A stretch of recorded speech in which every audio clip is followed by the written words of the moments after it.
So I have to admit something, that this was unexpectedly a lot of fun to do. Um, I recorded this audio podcast style, um, not knowing what it was going to turn out like, and I kind of surprised the second day's guests with it, and they handled it, flawlessly. I couldn't be happier with the way that it came out. I apologize. I totally dropped the ball for the first day. We had some really good conversations on that day, um, but the second day went really well, and I'm really happy with the way the audio came out. I want to thank those guys. I want to thank everyone who did this with me. Um, Lieutenant, now Captain Jared Solana, Lieutenant Herb, um, Engineer Reddy, and Lieutenant Brian Sumner on day one. We all had some really good conversations. It went very, very well. On day two, it was myself, it was Captain Mike Meacham, Captain Jared Burkhart, and it was Lieutenant Jeremiah McNeish. And this is the audio from the second day. It went super well. I couldn't be more stoked, and more of this to come. I think we really found something, and hope you guys enjoy. All right. So I came up with this to try to realign us with, and kind of a traditional role. Like I in my mind, and I might be wrong, but in my mind, the officer, when you walk through the door of the station, or when the crew walks through the door at the house, it should be readily apparent who the officer is.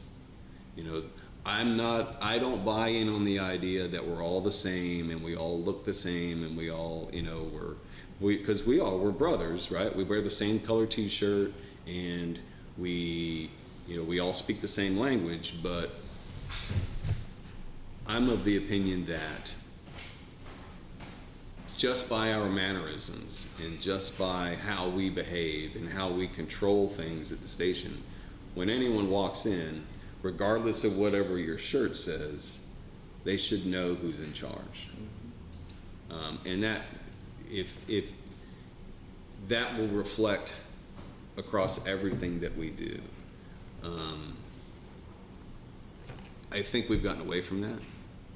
I think that we have gotten too used to being led from on high, because I came in under, it was really the last year of Bobby Hall.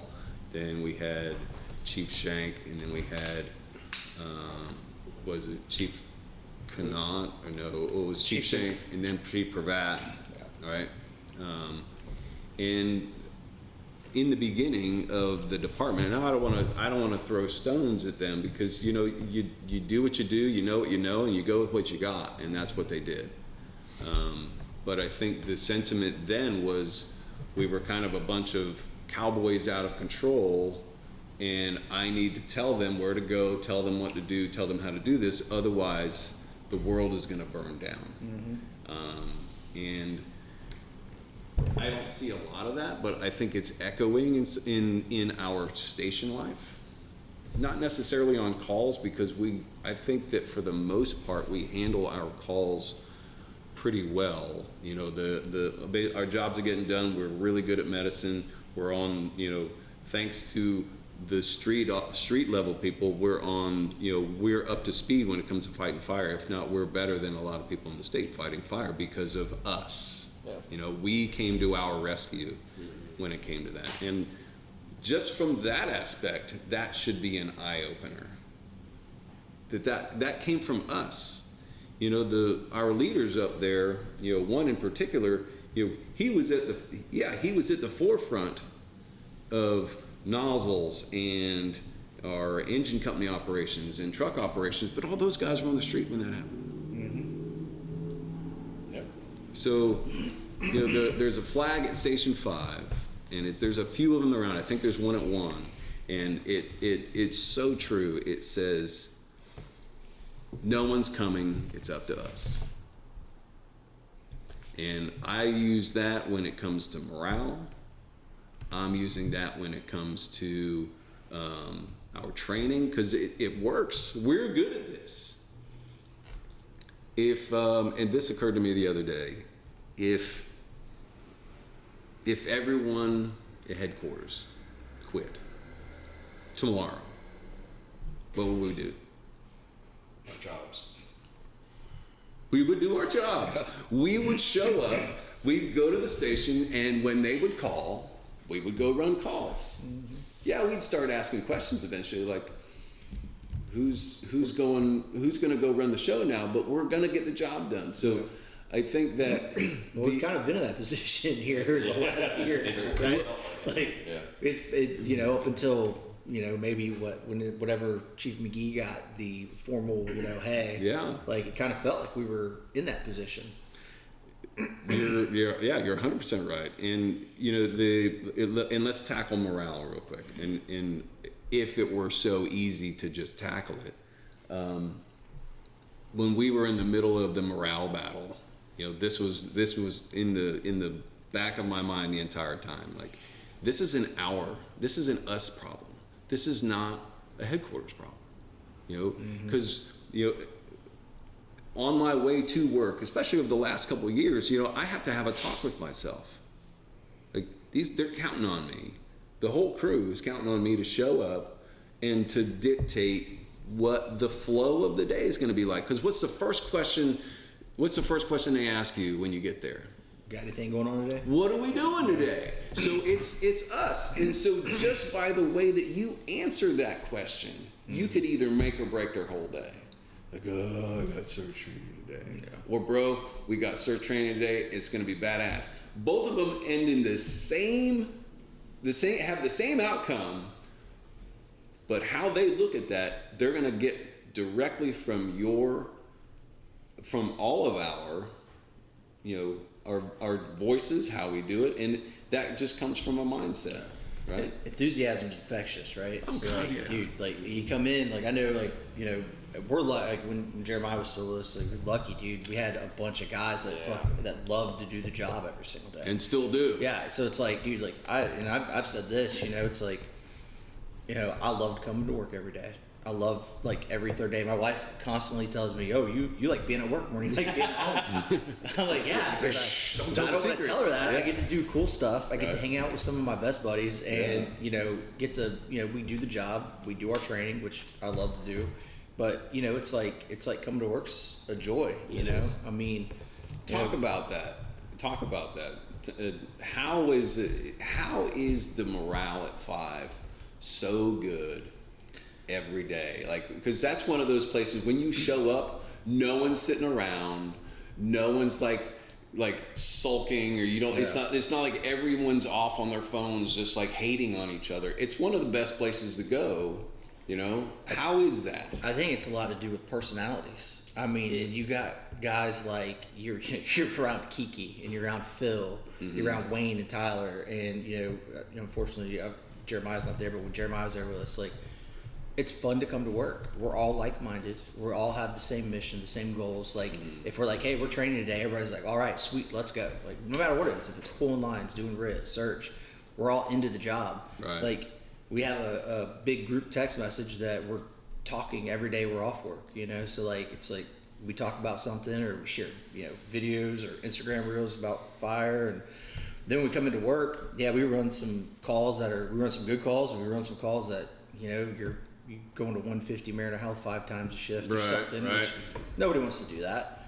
But you make the best out of it because hey, okay, we get this done, we're going to go back to the house and we're going to do something fun, or we're going to be with each other every day. So I think that has a lot to do with it. And I think too, there's so many people there. Like, if Cap shows up and he's not like feeling it, there's somebody else there who is. Right. And like you said, that stuff's contagious. So you show up and like Phil Worthington's like, hey, I've been thinking about doing this. Let's do this. And then all of a sudden, everybody's bought in. He's out there throwing ladders and we're checking the truck off. Next thing you know, it's 1:00 in the afternoon. Everybody in the station is out there throwing ladders and doing something. There's a serious FOMO at Station 5. Like, if you look out there, you're like, crap, dude. Like, everybody's out there on the pad doing something. You're like, oh, dude, I got to get out there too. Because you're going to miss the joke. You're going to miss the something that everybody's talking about at dinner that Somebody's night. going to wear the 28 around their neck like a necklace, and you got to watch that. So. Oh, man. That happened to me the other day when I worked with Jake. and they're like, oh, we're gonna go, and knowing Jake, it's gonna be a good scenario. It's like, oh yeah, we're gonna throw ladders, we're gonna VS the top floor, we're gonna stretch the line all the way up there, and then one of us is gonna get. And I'm thinking to myself, holy shit, like. I'm about to get my ass kicked, but I'm not sitting in the station. Exactly. Oh yeah, so that was FOMO for me, big time, and it was a ball. It was a ball. Yeah. I think that kind of stuff, and this is from my own personal experience. Just do it. And what I mean by that is like when you get to the station in the morning and you're like, I think I want to pull ladders. I think I want to stretch a line. They're gonna bitch. And this is, you don't have that problem because you guys because of FOMO, but the rest of the world out there, we'll go to some of the other battalions, other shifts. There's gonna be the station where the idea of that is like, like, bro, I just want to watch the series. I just want to watch Bridgerton or whatever it is they're watching. And It's just terrible. but when you do it, just don't give them a choice. Yeah. Like, because one, we're the leader, and that's what you're supposed to do. Yeah. Don't ask them if you're going to get out there and do it. And 9 times out of 10, almost without exception, it turns out to be a good training. It does. And the bitching turns into, oh man, I'm glad that we did that. Mm-hmm. Hell yeah, I feel productive is a big one. Yeah. That if you don't voice it, you know that they feel it. Like, fuck yeah, I felt good. Maybe I should do that. And this is what I've gotten from how many crews. Like, oh man, we should do this more often. I wish we did this all the time. Mm-hmm. Yeah. And I have a firefighter. He says that every time, but he also bitches every single time that I'm like, oh yeah, we're gonna do some pump. We're gonna work today. No. But then at night, he's always like, bro, that was so solid. Let's do this all the time. I'm like, all right, careful what you wish for. Here we go. And it may not become what you guys have, but you do that enough, and then next thing you know, you start seeing them come up with the idea. It's like, hey, let's do this time. Or that little thing, hey, I just want to pull a line today. Next thing you know, that's turning into extending a line. Hey, let's go pull a line on a construction house. Or, whatever. That's part of why I like the big station dynamic, is that you have multiple resources, multiple people that'll get involved. Yep. And for myself, some of my own failings is I find my own blind spots where I may not see something versus working with a big crew where somebody says, hey, I'm familiar with this, and can we add to this, and can we try something else?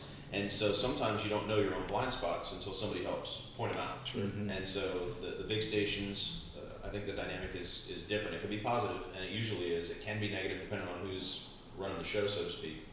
But I think it's something that a lot of people in smaller stations, I'm a single resource, I usually have 3 people in my station. And a lot of times it's a rookie and an engineer. The engineer's been there for a while, but we're like everybody else, we've got a new guy. The new guy might bring something to the table. I'm hoping the engineer does. If it wasn't for some of the specialties we have doing marine rescue, things like that, I'd be worried that we'd get caught in a rut. And I know it's up to me to not do that, but there are times where I get caught up in my own BS, whether it's work stuff, personal stuff. Easy to do, man. Yeah. So having the opportunity to get pulled over to 5 to do things like that with a large crew of people, either doing it with you, assisting, teaching, or recommending things is fantastic. So hopefully everybody's taking advantage of those opportunities. Yeah. It's easy to get stuck in a rut too. Like I mean, I know the station I was at before I was at Station 5, like I went through a period where I was like, I gotta go to work. I was like, what am I gonna do today? And I ended up finding myself doing a couple things in the morning, sitting in the office at that station and like putting Netflix on my iPad and just working on the computer. And then like running the calls that we needed to run, but then coming back, maybe hanging out with the guys for a few minutes, but then going back to the office. It was like one of those like, just like, oh man, and it was kind of course I got moved over to that station. There was a different station I wanted to be at, so it was like, man, You didn't necessarily want to be there. I didn't have to be on the rescue being at that station, so that was a positive for me personally because but you're still on a busy ass truck, so it's like so it was but man, and I'll say this, because I've said this to multiple people, like for me coming to Station 5 is the best thing that's ever happened in my career because I spent my entire time in one area of the county the whole time, and around the same people for the first, 15 years of my career, whatever. And, like I would work other areas, overtimes or get smaller or whatever. But man, like just the being around the like-mindedness and the, like getting back to the whole morale thing, being around the like-mindedness, the desire to do the job well, and the desire to run good calls and be good at running those calls, that was a huge thing for me. So, I bet. I think, we are lucky to have spent time at Station 5. Personally, I think it's really hard to have a bad day there. Yeah. I mean, it really is. And, I get to experience that, not having bad days, but I get to experience the other part of the county now that I'm a swinger, I'm like, man, it's a little different out here. I'm sure it's more than a little different sometimes. So I think Do you have to put your keys in a bowl every station? but it is a unique opportunity, and there's nothing else like it that I've experienced. Talk about that, Jerry. Talk about like how do you? I mean, you were an officer before you showed up here, so you already had the window from the past. Much smaller department, but still, leading people is leading people. It's I want you to talk about what you do now. What do you see now as a leader? What are you doing now to keep fresh? Because you get a new crew just about every single day, right? Just You're about, reading telestaff on the way in. All right, where am I going? Like, at least I do get to float around to the same station every once in a while, so it's been pretty good that way. But so coming from a smaller department, not really having the passion for leadership that I feel like I'm kind of getting now, because when I came here, I wanted to revamp my career. Like I wanted to do things differently with a fresh start. right.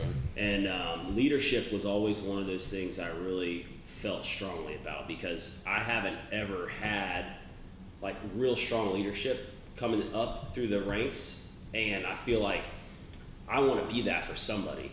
Right. So, somebody who has been in the rut at my other department I was there for 9 years, and it's hard to come out of that for so long. But I feel like, I don't want to see other people fall into that. So that's kind of where my passion is leading me to this. But I get the opportunity to work with a lot of different personalities now.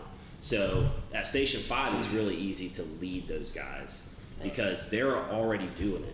They're doing it on their own. You just have to like hold on to the coattails almost. Right. And but going around, you have to, I'm learning to navigate the different personalities and working with people who aren't as motivated. Right.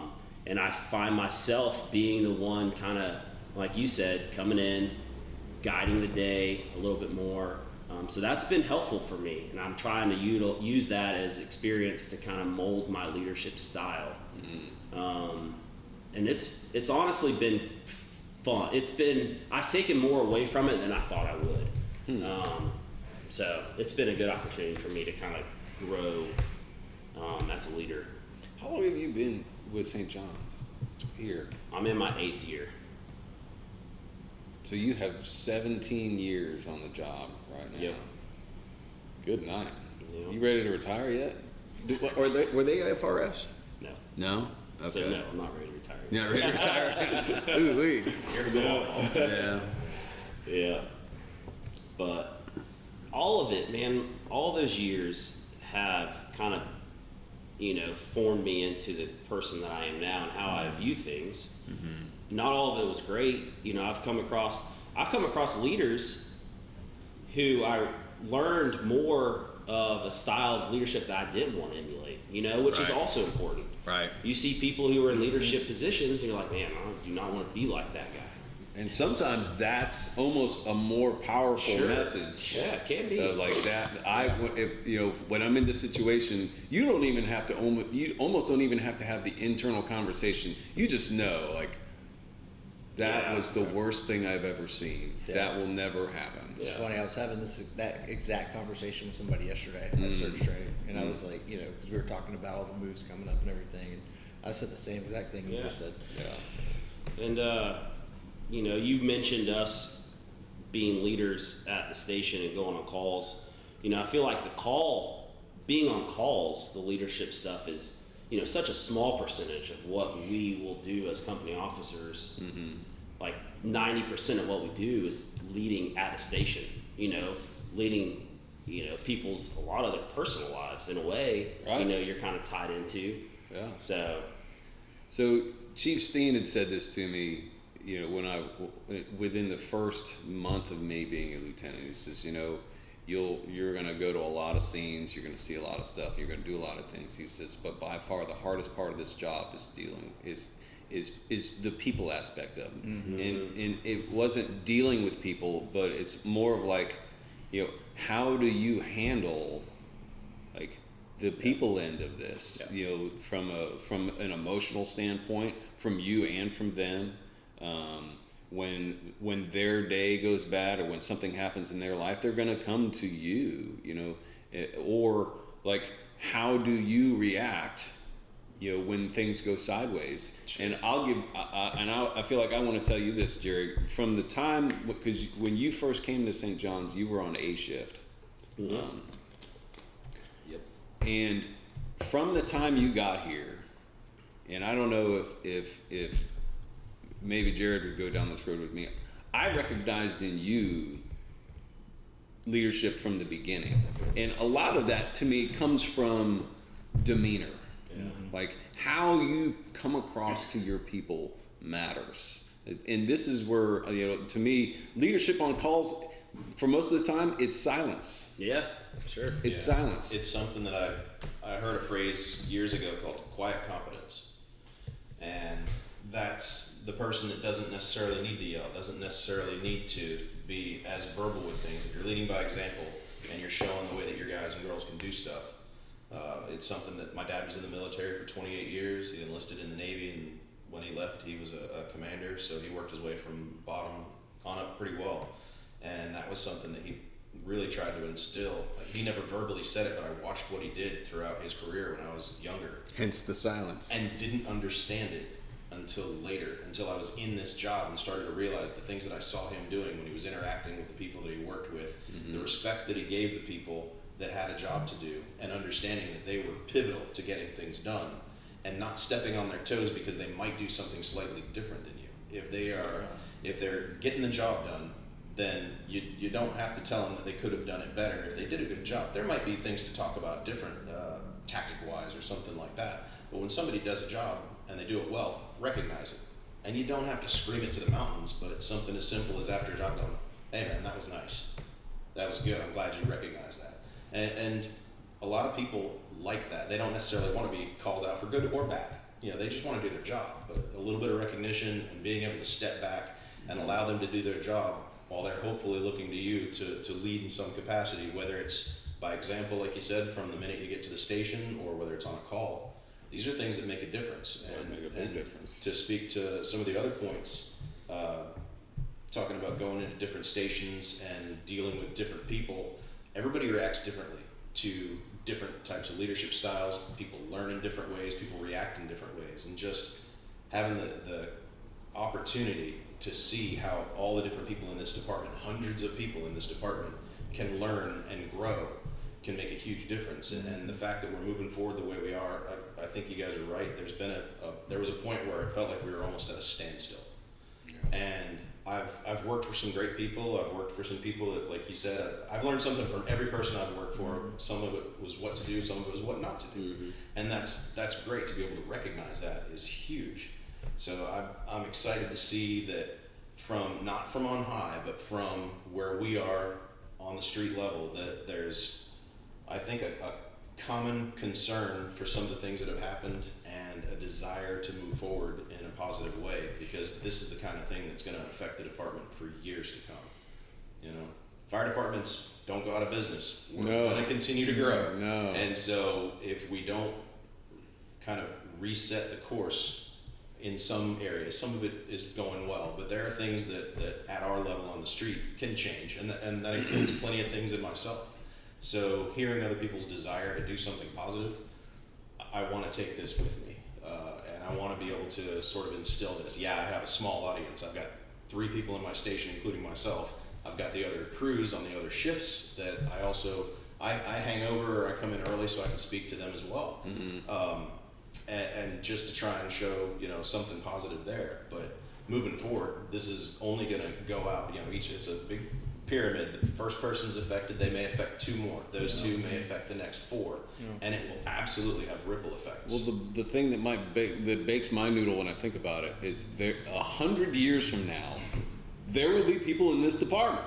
Yeah. What the hell is that going to look like? Yeah. And question. something is in us doing things like this, or this isn't even like the blink of an eye in the length of a department, something like this. But how we behave at the station, there's no way to know what that will echo into later on. What avenue we go down, for good or for bad. But our people are counting on us to be consistent. That's one of my big things is consistency. Be the same person. And I honestly believe you could be a bad leader, right? You can be like a dick, basically, just like the worst person you'd ever want to work for. But if you're the same person, if you're at least that every day, your people can form like a response or a question to you, because they know what your response is going to be. But if you're inconsistent, like you're bad one day, or you're in a great mood one day, you're in a bad mood the next day, or if you're flip-flopping back and forth, your people don't know how to approach you. And that's, we have small examples of that and we have big examples of that, but I firmly believe the person who's consistent for good or for bad will get more done in the end, will get more reaction out of their people, will get more out of their people, just because they will know how to approach you. I'm not gonna, if I shouldn't have to judge what my captain, battalion chief, and they shouldn't have to judge me from day to day, like what mood is he in? Oh, maybe I won't approach this today. No, that's a big issue. I've had officers like that before. Yeah, what am I missing out on? Yeah, Right? We all have. Yeah, I mean, it's Right. hard, right? Because you come in every single day. You got here. See ya. It's Mike, thank you. Thank you for your time. It's hard. Appreciate it. It's hard. We're listening to the rest of All right. It's hard when you got somebody who you don't know what you're gonna like. What are they gonna be today? Yeah. Are they gonna be happy? They're gonna come in. They're gonna be pissed off. Because I've had officers that come in angry and they take it out on the crew, and Yeah. you're just like. The Like, guys don't deserve that. What did I do to you? You Yeah. know, and that's one of the things talking about learning stuff from everybody you've been around. It's one of the things I learned. Like try to come in even keeled every single day. Yeah. No matter what's going on at home, what's going on outside of here, try to come in with the job is not what's going on outside of the job. I mean, this could be the break, in whether you want to look at it like that or not. But this, when things are kind of tumultuous at the house, because in this job it's just going to be. Yeah. I've said to several new people, one of the first speeches that I give them when they show up is, you could be the most cut out person for this job. You could be super solid, strong, mentally strong. You could be physically able to do like above and beyond everyone else. But just because you are doesn't mean that your household is. Yeah. Just because you love it and you're solid and the schedule doesn't bother you doesn't mean that your household is going to run well while you're away. You're leaving people behind to do everything in your absence. So it's, that's where, the mental conversation on the way into work has to be really good. Because if you spend your whole day at work worried about what's happening at the house, this is one of the plights of this job. Is when you're here, things are happening at home. So when you're here, you're thinking about that. When you're there, you're thinking about this, because at the house, I'm sorry, my dinner table conversations aren't like they are at the station. I love my children, I love my wife, but the dinner table conversations are not the same. So you're thinking about both when you're in both places. Talent contests with your kids. Yeah, at dinner? we don't. There's no. I'm singing on a little teapot or none of that stuff. But yeah. Yeah, the dinner conversation last night would have been a little much for my household. Yes, likewise. I would imagine. Yeah, and I think as leaders, it's important for us to realize that, not only for ourselves but our crew, and be able to identify when somebody may be struggling with something like that. I think that's an important thing to talk about, if you can, because those guys may not have anybody to talk to about what they're going through. Yeah. So. One of the things that I wrote down that I was hoping to talk about, and I think you two are probably a good couple of firemen to bounce this off of. Well, it's good. We're all you got.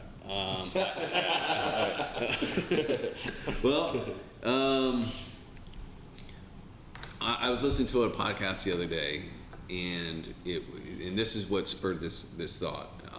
Kurt Isaacson had said, the most important rookie, and he calls your son or your daughter your most important rookie, right? And that hit me, like a 45-pound weight on my big toe, like, oh my God, like, yeah. How will that reflects into everything I have done up to this point. Like, I saw all of it just hit me right in the face, like, because my son's right in there,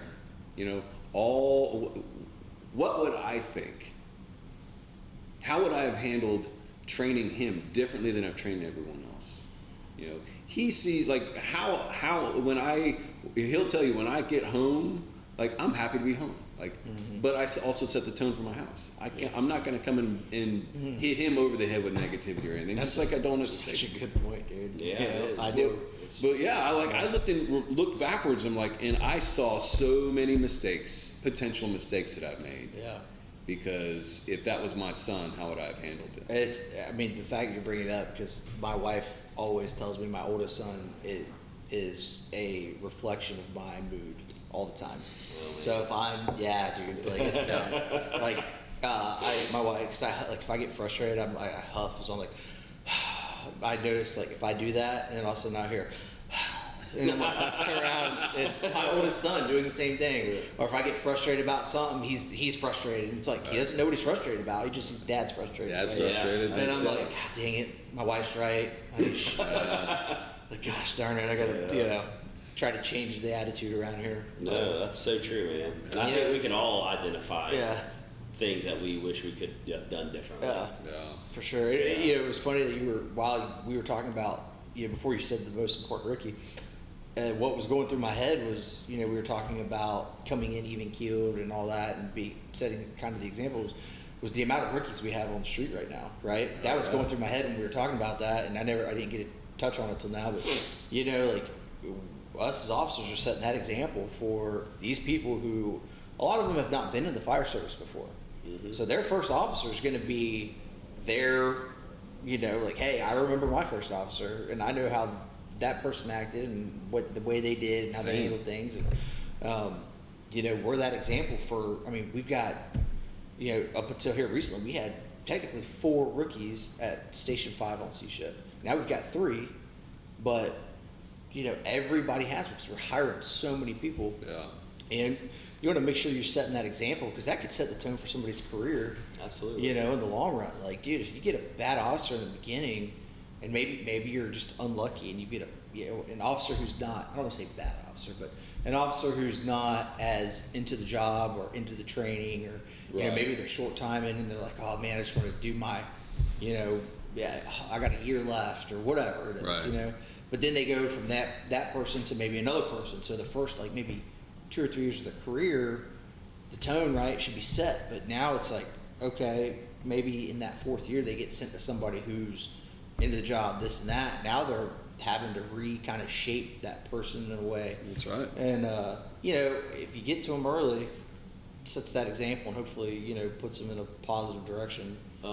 You actually mentioned, when you said that, it made me think, like, if I ever get a chance to talk to a group of new hires, like when we have them for a week, when I was doing engine stuff and squad stuff, and I have an opportunity to talk to them, one of the things I like to say is that you have one opportunity to make a first impression on people here in this job. Yeah. It's either going to be a good impression or a bad impression. That's up to you. but you say that now as an officer. I wasn't then, but like that's so true for us too, towards them. Like we have one opportunity to make a first impression on them when they come to our station. That's right. It's either going to be a good one or a bad one. That's going to be up to us. It could very well come down to I want to work for that guy, or there's no way in Yes, hell. absolutely. Like screw that. Like, And it's a lot easier. Right. It's a lot easier, you know, to start out with a good first impression and maintain that than it is to come back from bad first impression, because people Oh, remember yeah. that shit. Oh, you know, yeah. when you come in and your rookie is lazy or whatever, they remember it. But I could feel like as an officer, they're probably looking at us the same way. Yeah. You know, like man, Yeah, all he does is yell, or I don't know, whatever it is. But that was a good point you made. I think that's something we should also be seeing in ourselves. Yeah. There was something that I wrote down, and I want y'all to bear with me real quick. But let's do this real quick. Let's play a game, okay? Okay. The game is the emergency is at your house, right? The emergency is at the house, and we're on the way. So when we get there, and this is this is a game of kind of personal insight. When we get there, what version of you do they get? The people involved in the emergency. The or your people, crew? your people at the house. What version of you? And we could even go to that degree, like because the crew is going to be watching under that situation, under an extreme amount. They're going to be focused on everything. But just when we get there, what version of you is your family going to get? What part of you are they going to see? And think about this. What are they expecting to see versus what most other people get? And if there's a difference between those two, you know, should make us think. Like, Yeah. because I think about this once in a while too. Like if I was going to my house, like my family is expecting me, like I'm an officer of a fire company. Like I'm expected, like I'm the leader, I'm the one in charge. Well, if everyone else who gets me into their house, you know, I'm barking at them or telling them to take a cab, or like if my shirt's always untucked, or if I look like a POS, you know, and I'm guilty of those things. But I like even recently, I had this internal conversation, like what version of me did they deserve?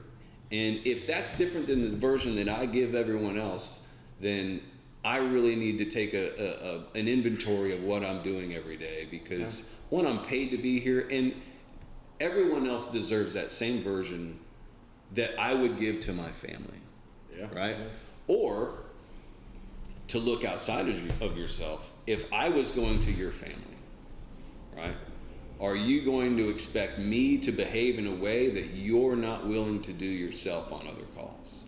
You know, because the three of us know that if someone goes to my family and writes a report, one of my first thoughts is I'm gonna, you know, and this happened to me. I didn't go back and read any of the reports or anything, but I had the thought, like because the person who went to my family, I trust with them 100%.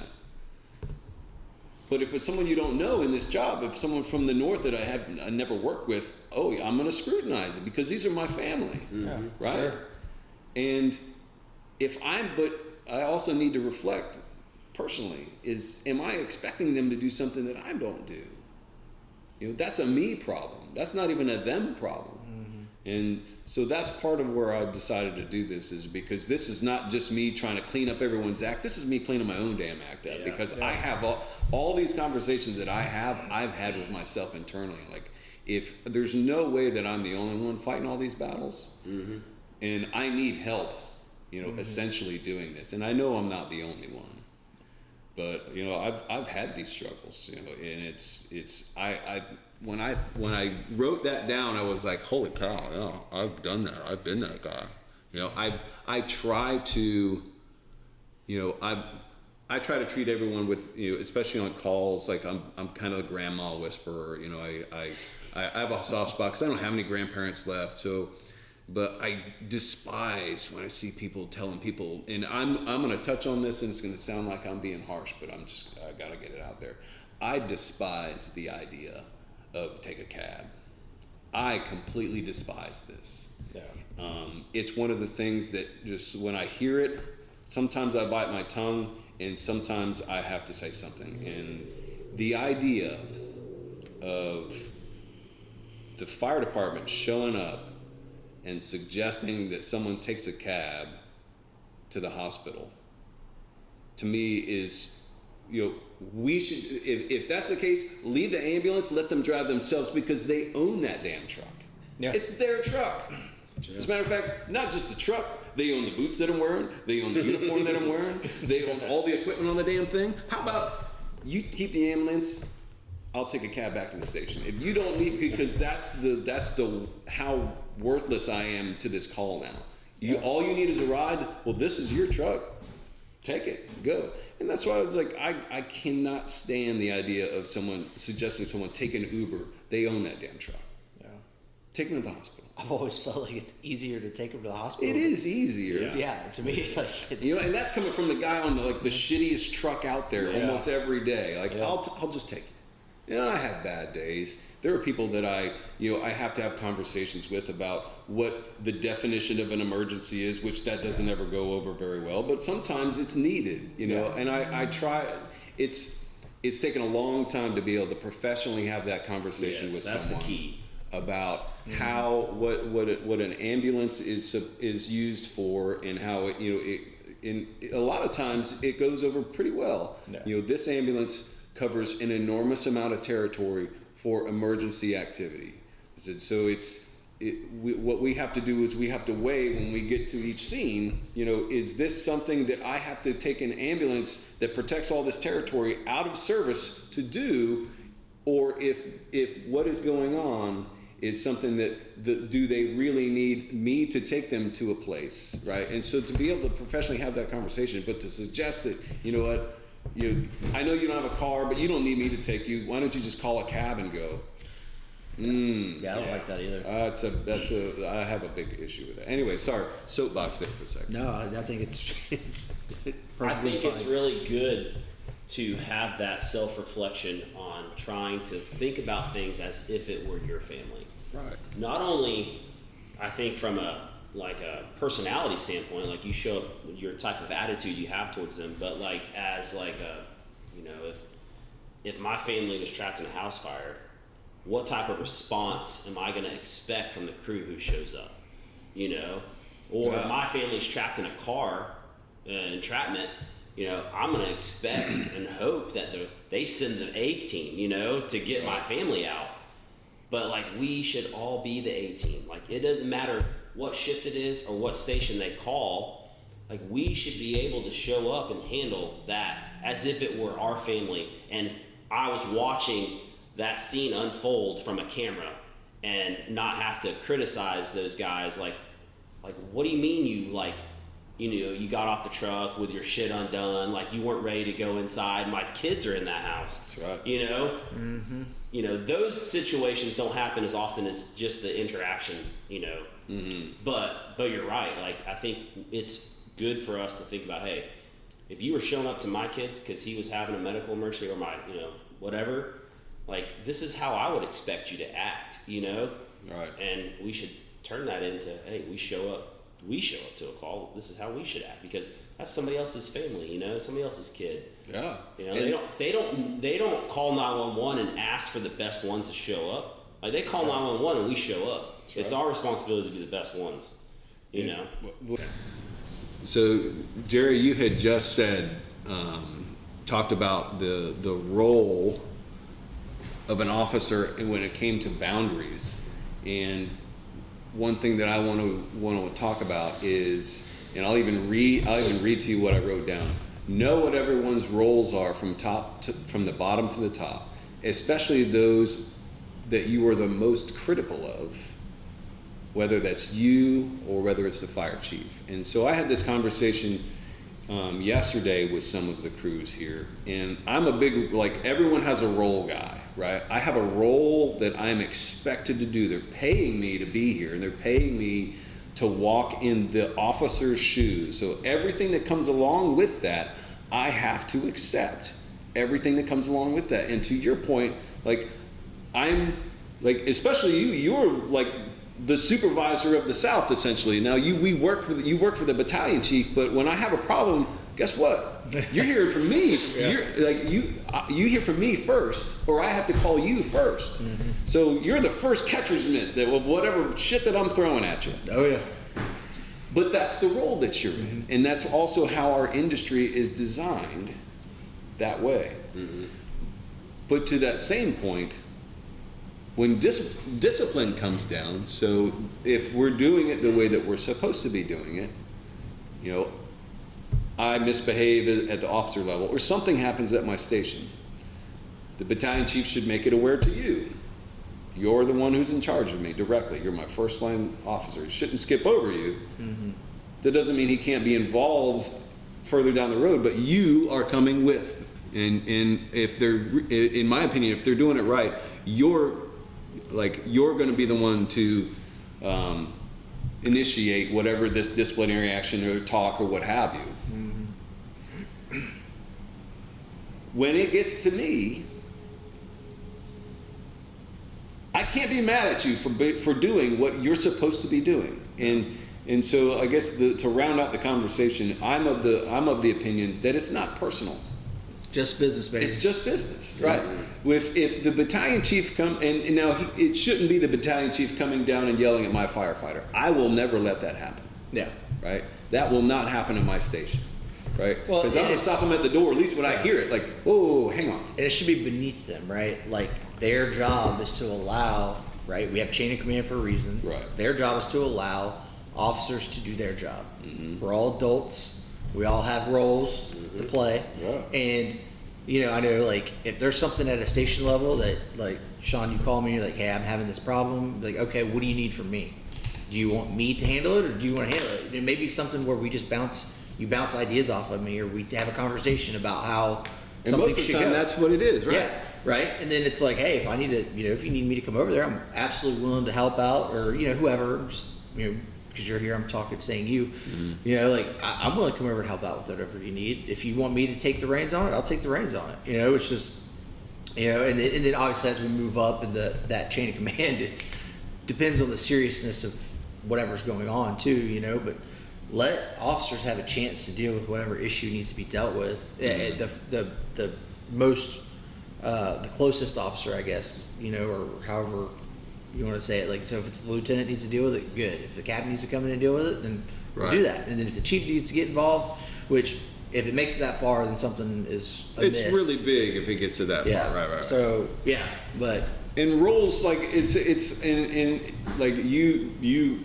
expanded on that pretty far, and the idea, like, what I was really just trying to tackle with this, and it does need to go to that.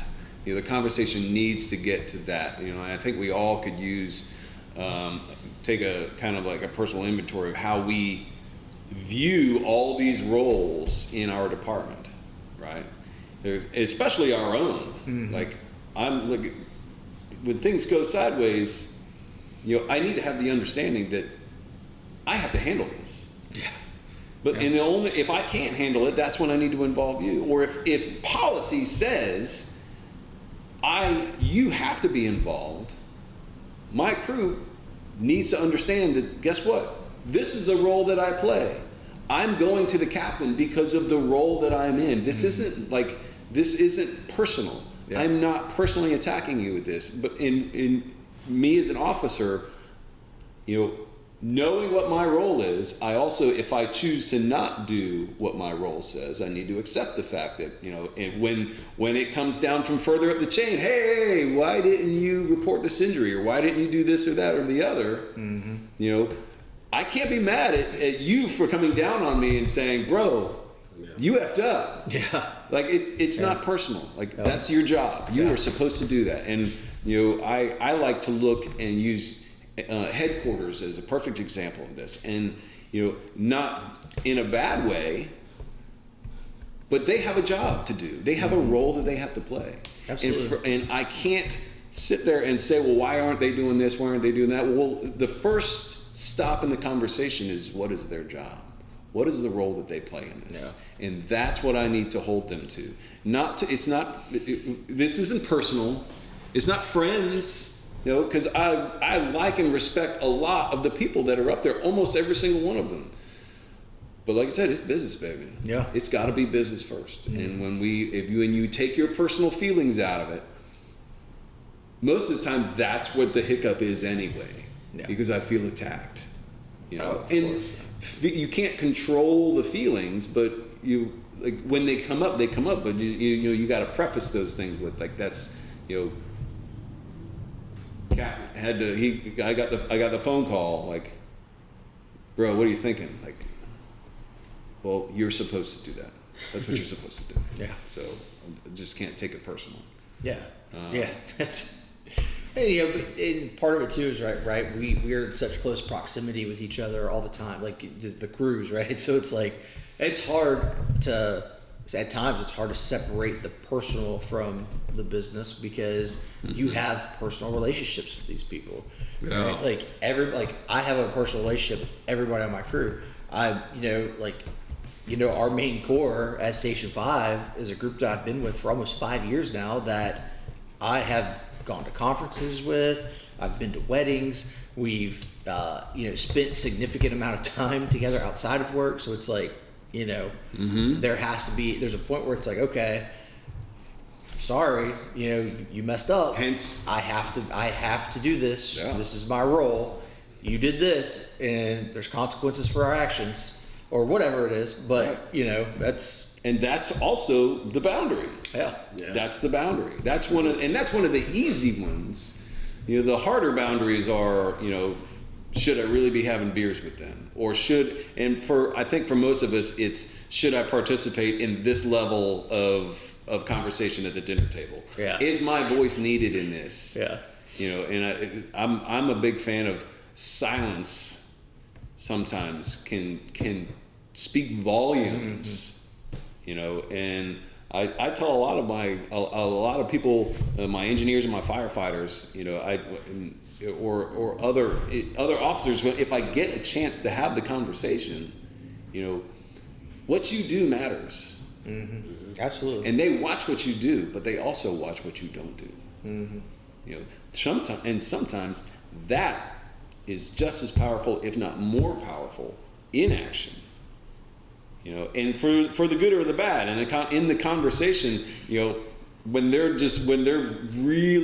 everyone's wit is on, and your side hurts at the dinner table from your side's getting split open, and you even have a zinger right on the end. You're like, oh yeah, I gotta go.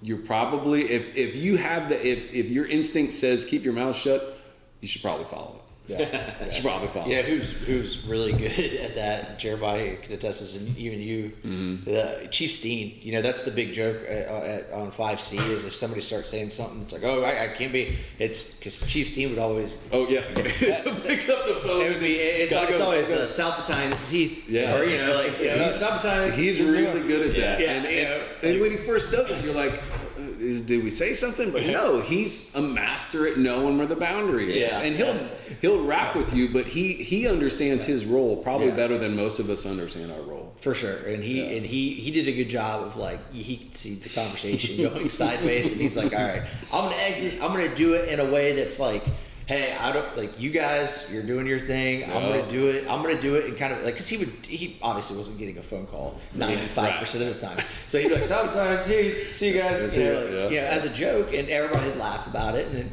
conversations would continue, or whatever, or maybe they would be like, okay, yeah, we took that too far. Yeah. It's time to pull the reins. But he always was a really good job, or did a really good job. It was a good example of having a boundary, right? Especially at the chief officer level, because there's a difference when you get to that point. There's a difference when you go from being a line officer to a chief officer, and there has to be some boundaries in place, even with the people you've probably been close with.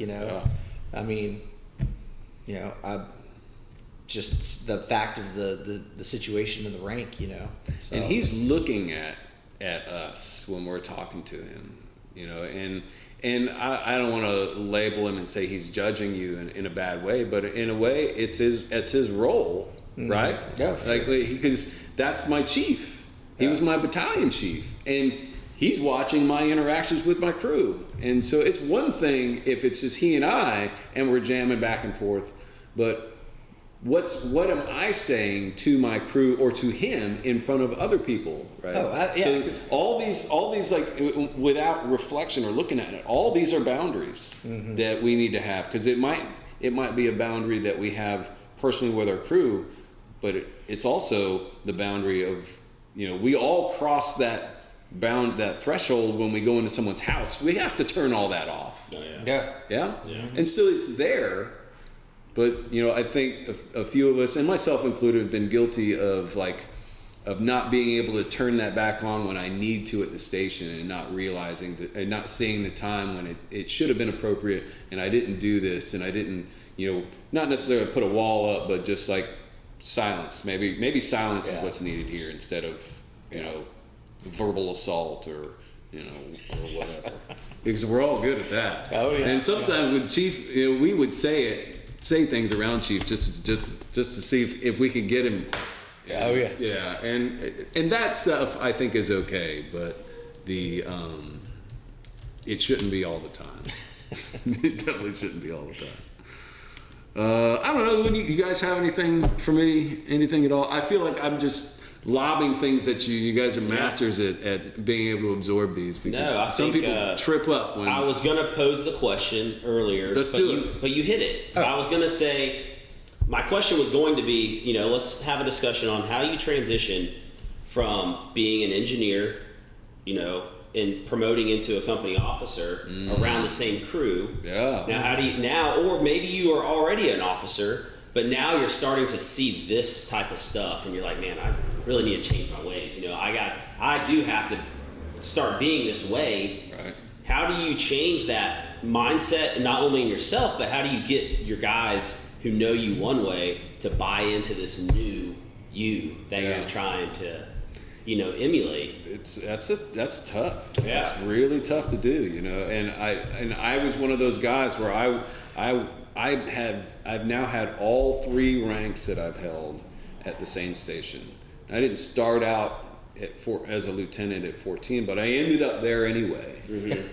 And, you know, I've known every one of those guys except for the new guys. I've known every single one of them for a long time. You know, Yeah. and my situation is, you know, and I guess everyone can say that their situation is atypical of everyone else's, but you know, when I came on as a firefighter, my mindset was, I was older, you know, than most of the people, and I'm like, I don't sit around. It's never been my thing to sit around. So I was putting on trainings and stuff as a firefighter, and so I kind of stepped into a pseudo leadership role as a firefighter, and so it was, you know, that part of it was easier for me to just, like, you know, gather all the chickens up. Let's all go outside and pull a line. You know, and I learned, it took some time to get over the moaning and groaning and things like that. Yeah. But, you know, but from the boundary perspective, you know, I found personally that, you know,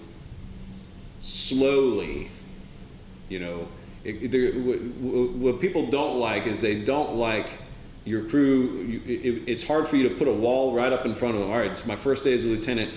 Now these are all my expectations. They were different last shift, and now everything, because I wear these. And now I'm gonna use my bugles, and I'm going to blow all my new orders at you all the time. Yeah.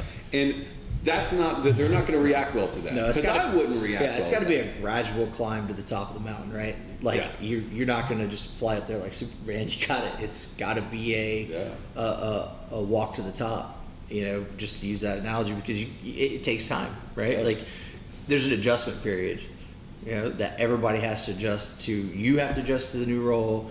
The people around you have to adjust to your new role, you know, and there's a difference. I know, like in my own experience, like I became an engineer. I was a firefighter and became an engineer who was an officer engineer.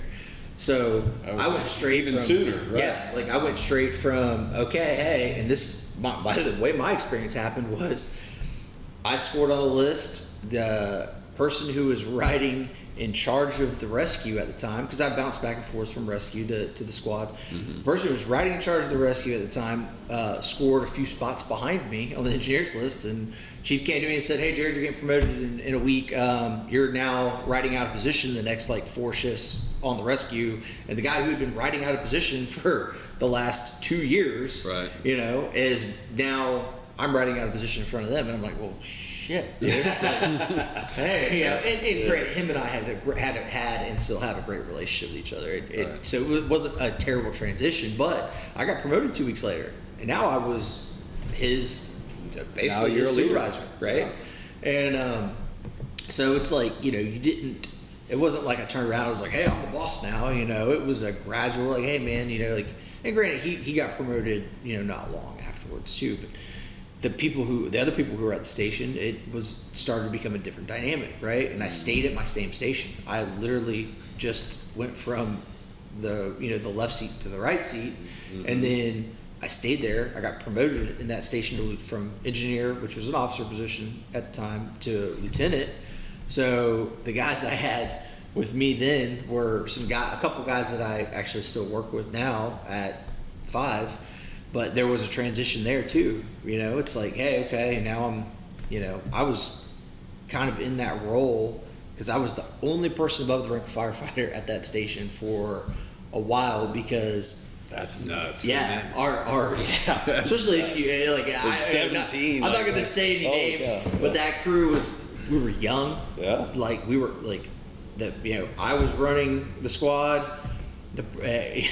Wayne was running the rescue, and we had one person that was older, but you wouldn't know they were older, not because of their actions or anything, but just we all were kind of pretty similar in personality and everything, and it was I remember looking at myself in the mirror one time and being like, holy shit, it's me and Wayne are in charge of this entire thing.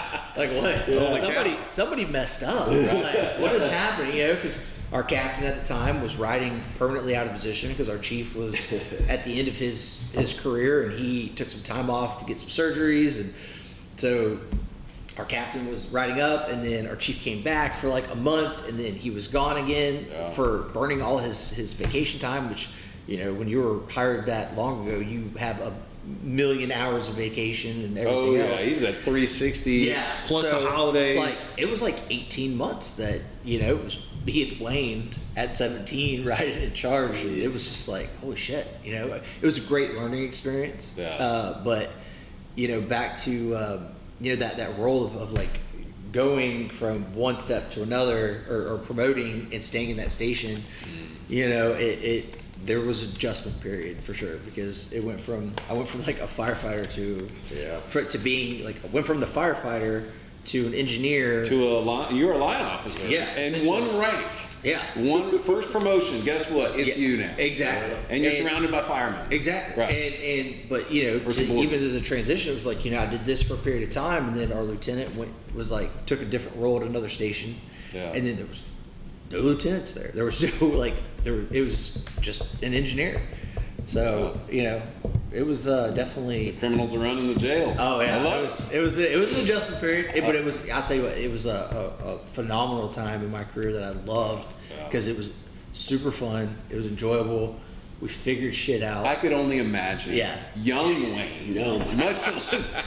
All you guys together in one station, a bunch of firemen like breaking stuff, and I can only imagine. We had a good time. We ran a bunch of good calls. We had some fires. That's a good station. We had some great wrecks. Yeah, I mean, it was a great time in my career, and I learned a lot from being in that position. But yeah, you'd brought up roles.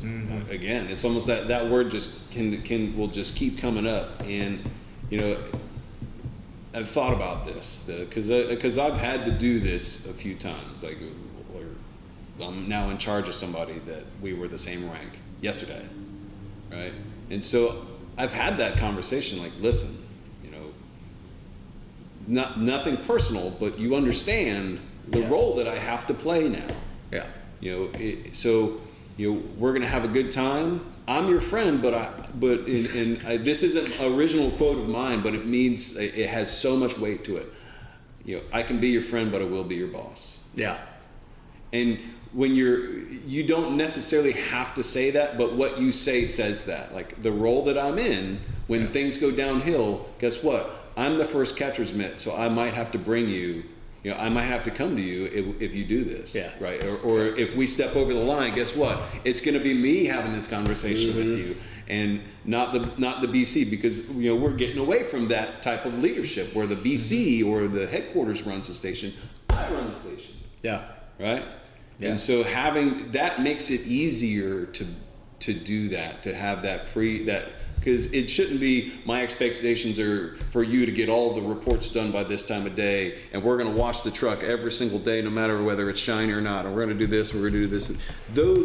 There's a time for all those conversations, but does it need to be the first day? Is that the first thing you need to hit them over the head with? No. Your first day as an officer? Right. That's not going to come over very well. But the roles conversation, I think, can be had on day one. Listen, at the dinner table, to everyone, not individually, listen, I love you guys, you're my crew, you're my boys, and we will continue down that road. But just know that now I'm in a position to where things might, when we screw up, I'm the person who has to address this. And as long as you understand that, and don't put me in the position to have to do this, we're going to have a fantastic time. Yeah. But if I'm ever there, just know that it's not going to be personal. You're all my boys and girls. I love you, but this is the role that I play now, and that could help. Having for anyone who's listening, or if you're ever in a position to lend advice to someone, that helped me personally. Like preface the whole idea with that. And you can even roll that into when we are complaining about the chief, or we're complaining about someone who's doing their job.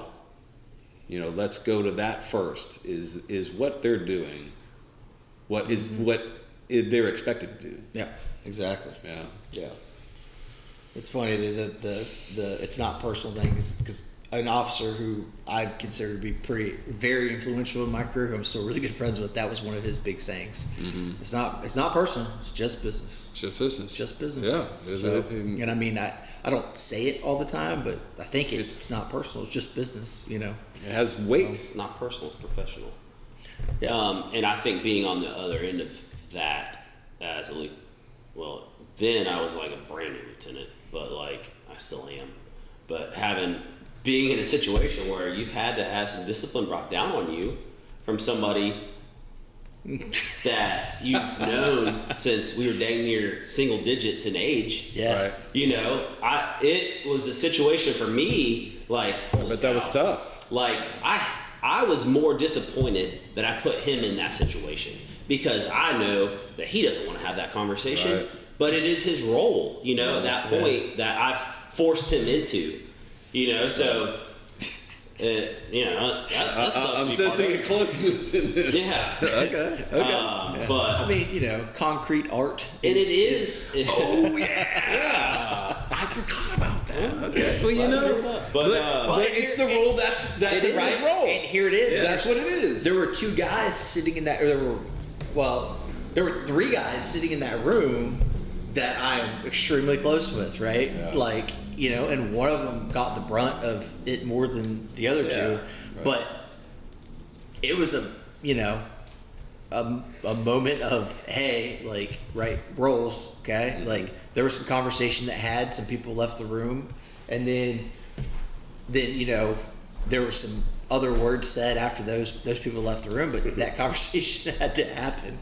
It does. Yeah. And I could say this: the way that conversation happened, I know in my time at Station 5, I've never been involved in that. I've never been involved in it before then. So yeah. It was something that I don't do ever. I don't raise my voice. Right. And there was a moment of that, so there was some shock factor involved, right? Where I saw everybody go, their eyes got real big and everything, and it was like, hey, this isn't a joke. This is serious. Yeah, right.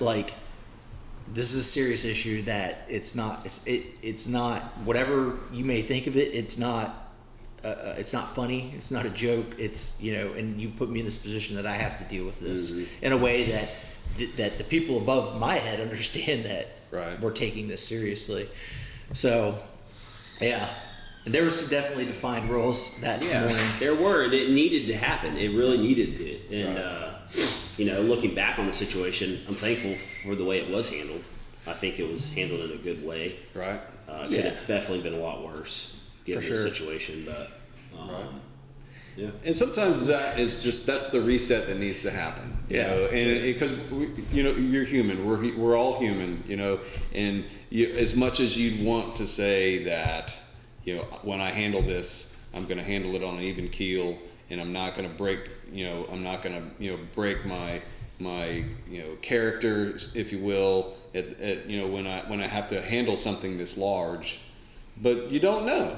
And as long as when you look backwards at it, either you learn from it or it was needed. Yeah. Because not every. I will sit there and say, was it never always? Sometimes you can't say, well, you should never raise your voice. You should never say this. You should never do that. As soon as you say never, guess what? It's going to prove you wrong. Yeah. It's like everything is. If it's professional, it's professional. Yeah. Right. And sometimes we need a stern reminder that we're professionals. Like, this is not what we do. Right. Yeah. And I need that every once in a while. So things come flying through that thing on the tip of your tongue. When it comes flying out of your mouth, you wish you could catch it and bring it back. But once it's gone, it's gone. It's like, you can't unshoot. I can't unfucking say that, and they can't unfucking hear it either. Yeah. Once you ring that bell, it can't be unrung. That's right. Oh, so you send that out in the universe, and it's gonna follow you around. And there's a few guys out there, and maybe even myself included, that have reputations, and you're a product of what you do, you're a product of what you say, and tomorrow's a new day, and for some and I luckily I don't think that I have a bad one, but even if I did, and someone was listening to this, or I was interacting with somebody, I would hope that I could take from here on out, at least take a personal inventory of how I've been, and try to take people for who they are now. Yeah. What I mean? Because we all screw up. Oh, Mistakes have been made. If you look back, and I recently I did this. We were talking about the history of the department, and I kind of proved just by going backwards in timeline that we've been going through this ever since the department started. They're like, well, this is not something new. We have fought this battle like every 2 years religiously for the last 18 years. Mm-hmm. Like let's accept the fact of that. And so mistakes are going to happen. But after each time we do this, somehow there's a renewal. So we have to allow ourselves a new renewal, and sometimes a change of pace, change of station. The bidding that's coming out, I think, is going to be huge. I was telling Vinny and I were having this conversation the other day. It was like, this is the new norm. I don't know if everyone really realizes it, but the bidding conversations, people moving stations, this is going to be the new normal. Mm-hmm. People moving around, crews getting kind of like jockeyed around. We're going to have this conversation over and over and over, and I enjoy it. Yeah, I enjoy having people like who want to come in. Yeah, you just always hope that people are coming in for the right reasons. You know what I mean? Like you do, but it's as the officer, as the person that is like, because every station has more than one, mm-hmm. but somebody always leads the way. Yeah. There's always somebody who leads the way, and any of them that both of them can lead the way. They're better than most of us. Mm-hmm. Very true. But when you get someone in on your crew, and maybe they're towing something in with you, you're better off like trying to help and trying to like rejuvenate them. And because you know what, there's going to be a bunch of things that you're addressing in yourself, not even knowing it. Because I'm going to tell you, me doing this and this journey I've been taking with all this leadership is, hey, welcome back. the journey that I've taken it's been huge for me personally. Like, Yeah. I've been like, it's podcasts and it's all these other things, and I have been like, I've learned more about myself and how I lead in doing this. So this is beneficial for me, and I kind of wish this for other people. He can't stay away. It's my face. It's my face. Mike, we were honestly about to wrap all this up. That's fine. Wrap it up. And gentlemen, do we have anything else? I know we just saved the entire department. Yeah.